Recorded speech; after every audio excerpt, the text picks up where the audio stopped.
Alors, enregistrer le document.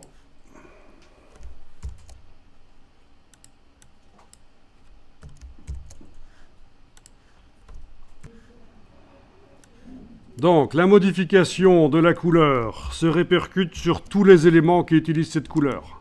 Même si les éléments ne sont pas sur la même page. C'est dans tout le document. Dans un document qui aurait 20 pages ou 100 pages, peu importe, tout se modifierait. Ça, c'est intéressant. Ça fait gagner du temps pour le design du document. Ça, c'est une partie importante quand on fait de la mise en page, d'arriver à gagner du temps, de ne pas perdre du temps à faire manuellement des choses qui, en un clic, peuvent être faites. Dans Illustrator, vous avez les couleurs globales.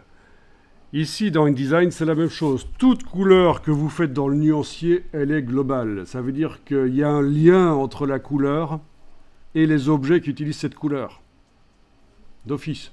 Dans Illustrator, c'est un choix. Est-ce que la couleur est globale ou pas? Est-ce qu'il y a ce lien? Tandis que dans InDesign, d'office, la couleur est globale. Il y a un lien entre la couleur du nuancier. C'est pour ça que quand on modifie la couleur du nuancier, ça modifie les objets, voilà. Alors, vous allez faire ceci, vous allez activer le bloc qui est à droite, donc le bloc décoratif qui déborde. Je vais peut-être éventuellement me remettre en affichage normal, mais ça n'a pas beaucoup d'importance. En tout cas, vous voyez que vous l'avez spécifiquement activé. Vous travaillez sur lui.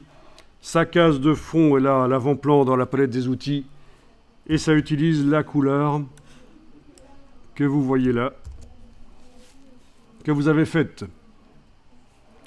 Vous avez ici au-dessus possibilité d'affadir la couleur. Donc, une même couleur du nuancier peut être utilisée à différentes intensités dans le document. C'est la même couleur, mais qui, dans ce cas-ci, va être, dans mon cas, j'ai mis 39, mais vous mettez ce que vous voulez. Enfin, ce que vous voulez. Ne passez pas de 100% à 96, comme ça, diminuer de 4%. À moins d'avoir un œil bionique, vous n'allez pas voir la différence. On fait quand même une différence assez importante. Et donc ça, c'est intéressant. Vous obtenez, si vous faites ça plusieurs fois, différentes intensités, vous avez un camailleux de couleurs. Ça peut être intéressant au niveau du design. Vous avez différentes couleurs sur le document, mais en réalité, c'est la même à différentes intensités. Et donc forcément, ça s'accorde bien. C'est sympa. Au niveau mise en page, ça passe. C'est acceptable. Je viendrai enclencher l'aperçu, on voit encore mieux donc. Et donc vous pouvez tester que si vous modifiez maintenant la couleur en n'ayant aucun objet activé, vous cliquez à côté, vous modifiez la couleur, vous allez voir que ça modifie évidemment toujours toutes les couleurs. Et ça, c'est très sympa.